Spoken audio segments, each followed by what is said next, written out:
Si on parle de jeûne et de prière à l'église, tout le monde dit Amen. Mais si une femme se lève pour dire je prie pour gagner 5 000 euros par mois afin de pouvoir investir dans l'immobilier, un silence de mort s'installe. On va la juger de matérialiste, de charnel ou même d'avoir perdu la foi. Aujourd'hui dans Wake Up, on va briser l'un des plus grands tabous religieux, l'argent.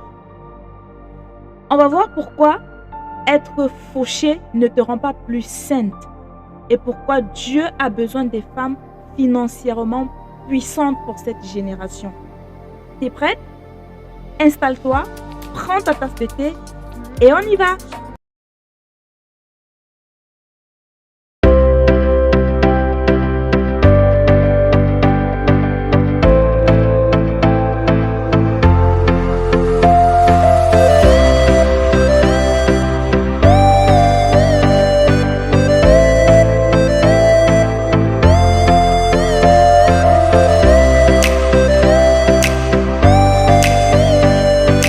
Bonjour à tous et bienvenue sur Wake Up!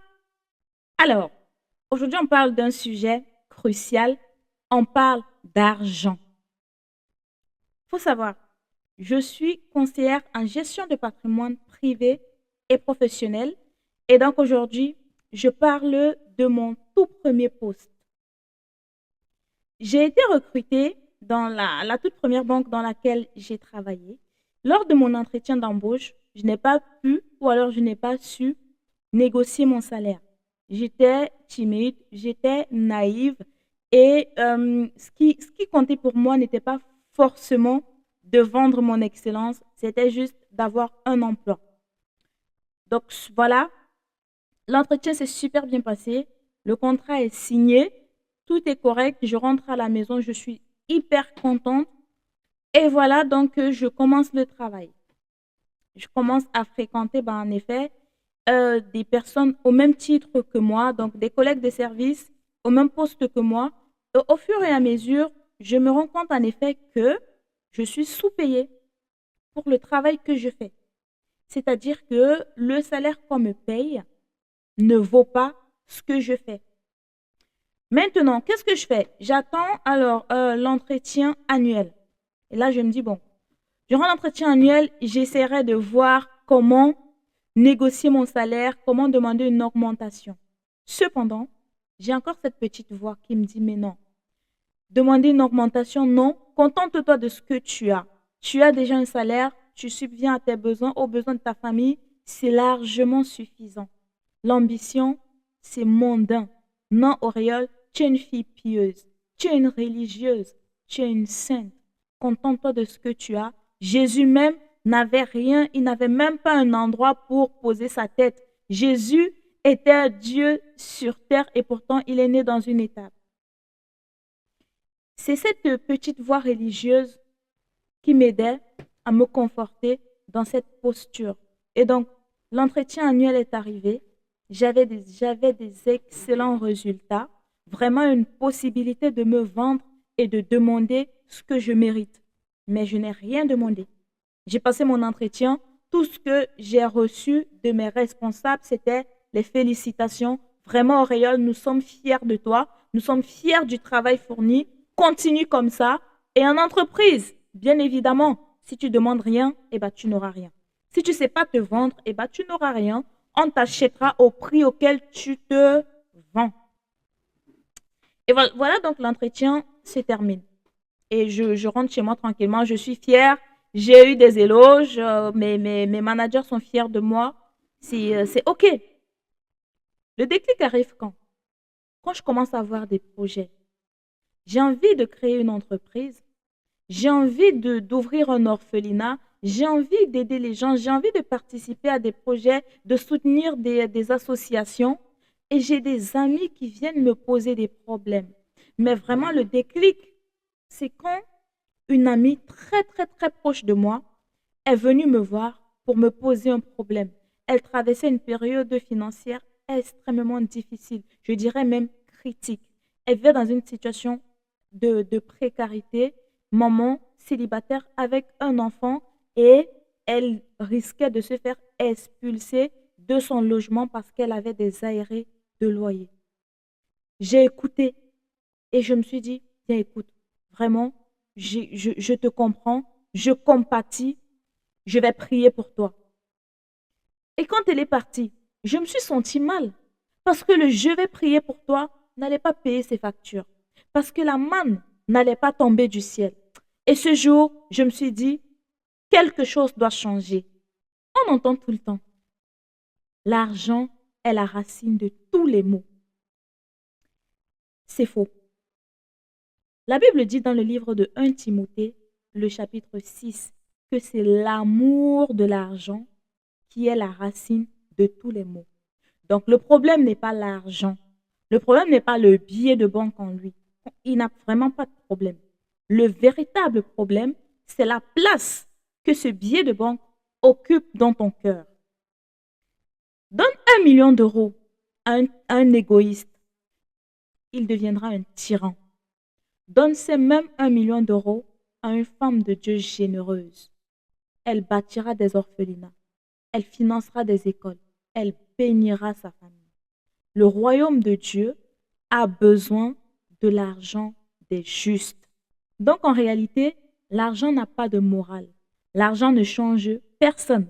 L'argent vient juste révéler la vraie personnalité des gens. Le diable aime énormément les chrétiens fauchés. Pourquoi? Le diable a un seul objectif, c'est d'empêcher les chrétiens d'entrer dans leur destinée. Donc pour lui, tous les moyens sont bons tant qu'il t'empêche de marcher dans les couloirs de ta destinée. Qu'est-ce qui le fait aimer les chrétiens fauchés?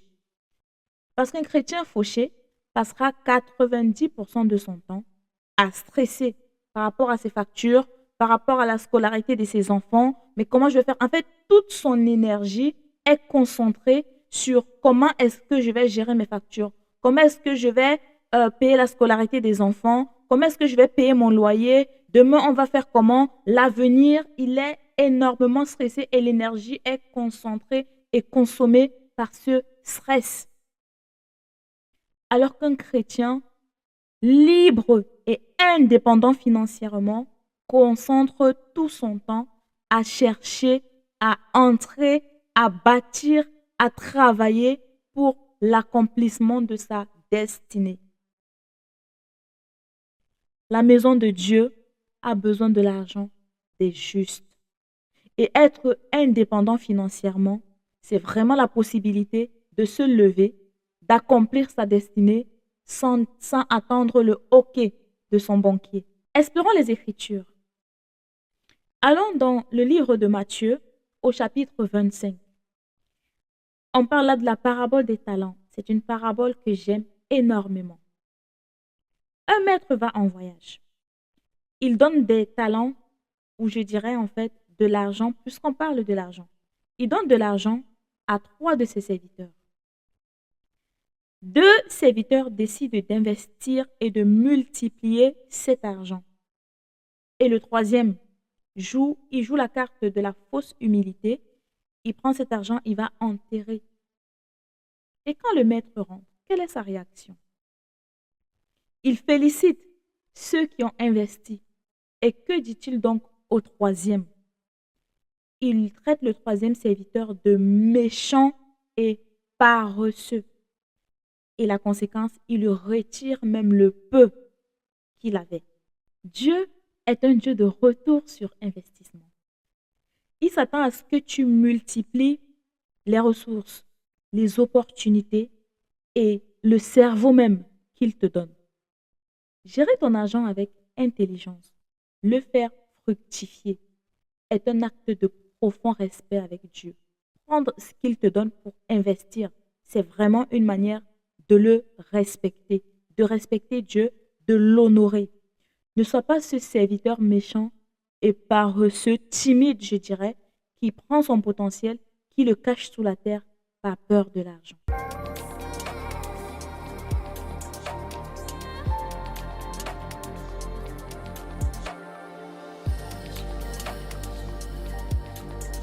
Comme d'habitude, je partage avec toi 3 tips qui m'ont aidé, qui m'ont permis de ne plus brader mon excellence.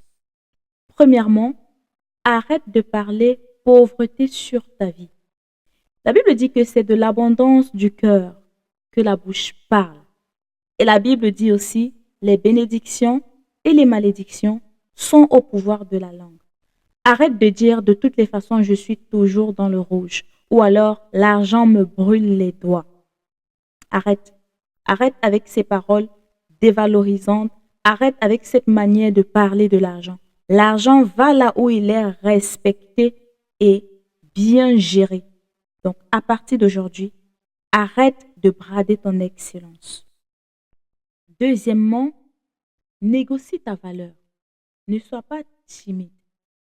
Pour ton prochain entretien d'embauche, fais des recherches sur le marché.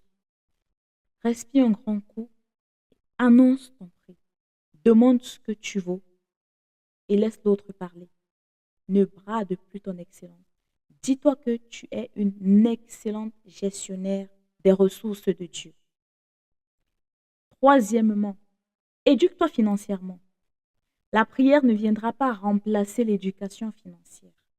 Dieu ne fera pas pour toi ce que tu as la capacité de faire. Donc, achète-toi un cahier de budget. Achète un cahier qui te permettra en fait de budgétiser tes dépenses, d'apprendre à investir. En fait, éduque-toi financièrement. Achète des livres. Aujourd'hui, en fait, il y a plusieurs manières de pouvoir s'éduquer financièrement. Abonne-toi à un podcast sur la gestion de l'argent, sur la gestion financière, sur apprendre à investir, sur c'est quoi épargner. Et donne-toi un défi, par exemple. À partir d'aujourd'hui, achète un cahier de budgétisation sur lequel, effectivement, en fait, tu auras une partie de tes ressources, une partie de tes dépenses, la partie épargne et une partie qui sera destinée à investir. Multiplie ce que Dieu t'a donné. À partir d'aujourd'hui, sache que le fait d'exiger une rémunération à la hauteur de tes compétences ne fait pas de toi une personne intéressée par l'argent. N'aie pas honte d'avoir de l'ambition tant que ton ambition est soumise en Christ. Le monde a besoin de voir des femmes de foi briller dans le monde, dans les affaires, dans l'immobilier, de créer des grandes entreprises.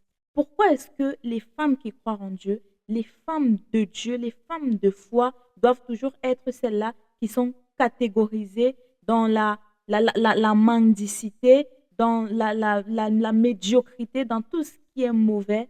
Aujourd'hui, décide de faire la différence. Décide d'être cette femme de Dieu, cette grande gestionnaire des ressources de Dieu. Décide de ne plus brader ton excellence. Alors, si cet épisode t'a fait l'effet d'une claque bienveillante, abonne-toi, like, partage et surtout, reste éveillé. Va regarder tes comptes. À bientôt et que Dieu te bénisse!